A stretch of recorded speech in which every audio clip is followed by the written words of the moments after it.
Hi guys, this is Keshav Malpani. Welcome back to 12 Minutes to CLAT. So I think जिन्होंने भी CLAT 25 लिखा है, I think we're quite distressed with the sense that ये फिर से CLAT 2024 जैसा type का पेपर आ गया.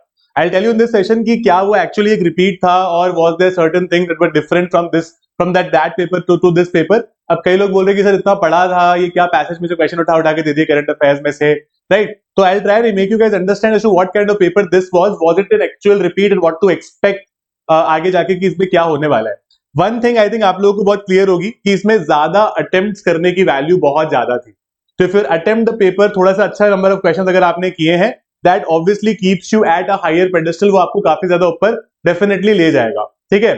Second very important thing is, यहां पर एक चीज जो कई बार लोगों के साथ प्रॉब्लमैटिक हुई होगी इज, करंट अफेयर्स के लिए हम लोग 10-12 मिनट मैक्सिमम डेजिग्नेट करते हैं, बट इस करंट अफेयर को करने के लिए आपको कम से कम 15 से 20 मिनट तक चाहिए थे. तो इसीलिए कुछ लोग आगे वाले क्वेश्चंस को ठीक से नहीं कर पाए, किसी का मैथ छूट गया, किसी का कोई और क्वेश्चन छूट गया. एक बड़ा सरप्राइज जो मेरे लिए तो सरप्राइज नहीं था, but for a lot of students who has not prepared analytical reasoning, एक एनालिटिकल रीजनिंग का क्वेश्चन दे दिया. उसमें से एक दो क्वेश्चन गलत है उस पैसेज में से, लेकिन ओवरऑल एक एनालिटिकल रीजनिंग का पैसेज आ गया जो कि नहीं एक्सपेक्टेड था. सीटिंग अरेंजमेंट हमने नहीं किए थे अभी तक, राइट? हमने मतलब आपने बताइए क्यों नहीं किए थे. मैं आपको कितनी बार क्लास में बोलता था कि भाई एनालिटिकल रीजनिंग आ सकता है. We have done more than 25-30 classes just on analytical reasoning in all our CLAT batches just to ensure ये. Civil disobedience का क्वेश्चन आया एक. यही प्रॉब्लम होती है कि हम लोग क्लास जब अटेंड नहीं करना चाहते. सिविल डिसोबीडियंस डिटेल में क्लास में डिस्कस किया गया था. उसके जितने भी क्वेश्चन पैसेज के बाहर से आए हैं वो सारे डिस्कस किए गए थे.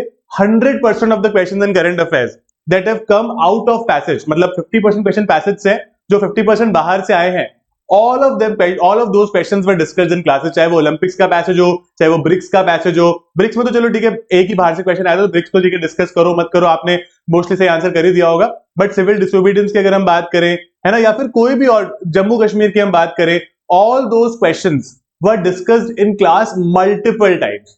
हमने इतनी सारी क्लासेस करी है on YouTube as well and on our platform as well. सब कुछ डिस्कस किया गया था. तो I have seen certain student जिन्होंने मेरे को बताया कि वो सारा डिस्कस किया हुआ, वो तो अच्छे से करके आ गए हैं. And I think most of you have done decent number of questions also. ऐसा नहीं कि आप लोगों ने कम क्वेश्चंस किए हैं या फिर आपको बिल्कुल कुछ करना नहीं आया, तो that is not been an issue. हाँ, सिली मिस्टेक्स कुछ हुई हैं. Paper took us by surprise. Some of us felt कि जो करंट अफेयर्स की वजह से it got a little lengthy. Some of us were not able to make that choice कि क्या हम उस पर्टिकुलर चीज को एक्यूरेसी पर ध्यान दें, या फिर क्योंकि कट ऑफ बढ़ जाएगी इस पर्टिकुलर पेपर में, तो क्या हम ध्यान दें उस पर्टिकुलर चीज पर जिसको हम बोलते हैं ज्यादा अटेम्प्ट्स. ठीक है, ये दोनों कनेंड्रम हमेशा चलता रहता है हमारा. See, cut off is going to be on a higher side. मेरे हिसाब से it is not going to be as high as CLAT 2024, because CLAT 2024 के साथ इशू ये था दैट उसमें क्वेश्चंस ना बहुत ज्यादा डायरेक्ट थे, उसमें एनालिटिकल रीजनिंग नहीं था. तो बहुत सारे लोग जो एनालिटिकल रीजनिंग करके नहीं गए होंगे, सीटिंग अरेंजमेंट नहीं करके गए होंगे, वो नहीं बना पाएंगे. But it will still be very close. ठीक है, अभी भी कह सकते हो कि वो एकदम क्लोज रहेगी. And you guys can expect you could से टॉप 5 का कट ऑफ ऑफ अबव 90. ठीक है, ये आप एक्सपेक्ट करके चल सकते हो कि टॉप 5 वैल्यूज का कट ऑफ 90 के ऊपर आएगा. Again things could change here and there, but 90 के ऊपर मान के चल सकते हो कि this is going to be the cut off. Because ये ऐसा पेपर था जिसमें आपने देखा क्रिटिकल रीजनिंग एकदम बेसिक बच्चों वाली क्रिटिकल रीजनिंग थी. ठीक है, लीगल रीजनिंग में कुछ 2-4 क्वेश्चन ट्रिकी थे, बट बाकी तो बिल्कुल ही पैसेज में से थे. है ना, 2-3 क्वेश्चन हमें आई अंडरस्टैंड वो ट्रिकी थे, वो माइनर वाले जो 1-2 क्वेश्चन थे वो ट्रिकी आए थे. करंट अफेयर्स में जो क्वेश्चन पैसेज से नहीं आए थे वो थोड़े ट्रिकी थे अगर आपने उनकी क्लासेस नहीं किए तो. English was again very straightforward. Maths was okayish. ठीक है, मैथ्स जिसको जो मैथ्स करके गया था उससे तो मैथ्स के सारे क्वेश्चन हो जाने चाहिए थे. मैथ्स में कुछ भी गलत भी नहीं था, nor it was very difficult also. ठीक है, वो आराम से सॉल्व होना चाहिए था.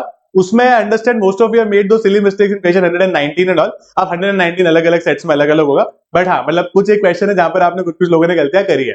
सो अब हम क्या करेंगे, what will we do now? See, my understanding is कि you don't have to worry about anything as of now.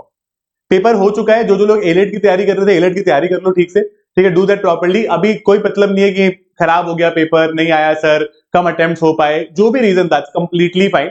ठीक है, आगे एलेट की तैयारी करेंगे, आगे स्लैट की तैयारी करेंगे. जो लोग स्लैट और एलेट दोनों दे रहे, या फिर जो एक भी दे रहे हो तो एक की तैयारी करो. और अगर जो दोनों ही नहीं दे रहे, मैं आपके लिए काफी सारे पर्टिकुलर पॉइंट्स, काफी सारे वीडियोस लाने वाला हूं as to what should you do ahead. है ना, कि आपके आगे क्या होना चाहिए, कि आपका प्लान बी क्या होना चाहिए, बाकी चीजें कैसे कर सकते हो.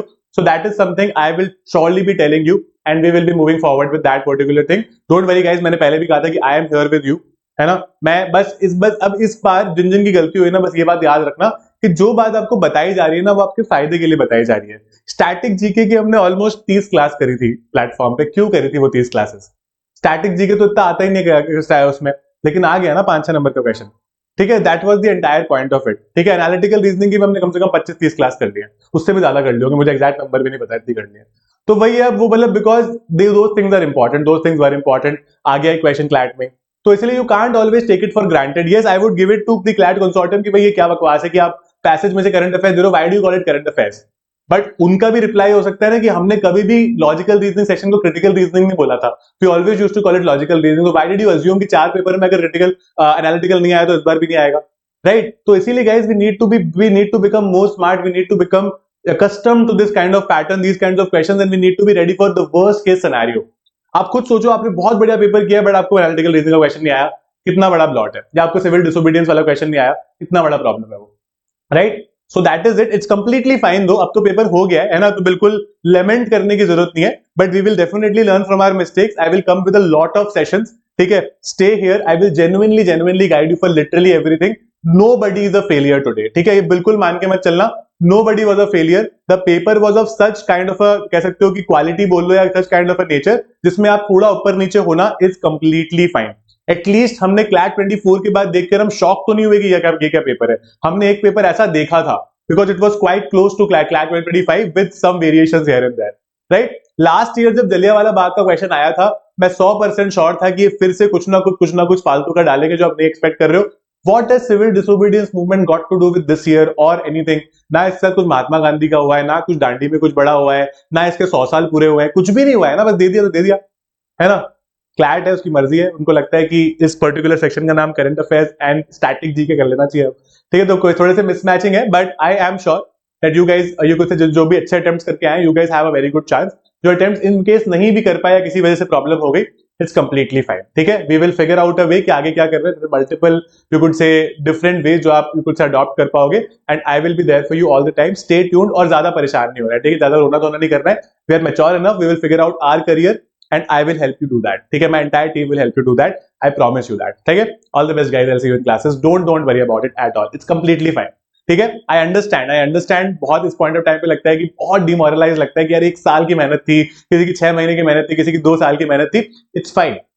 ठीक है, sometimes things do not work out for us because there are certain better things waiting for us. ठीक है, तो इसलिए बिल्कुल सोचना नहीं है कि क्या हो गया ये, अब क्या होगा, and all of that. It's completely fine. ठीक है, we are with you. All the best guys. We'll see you in class.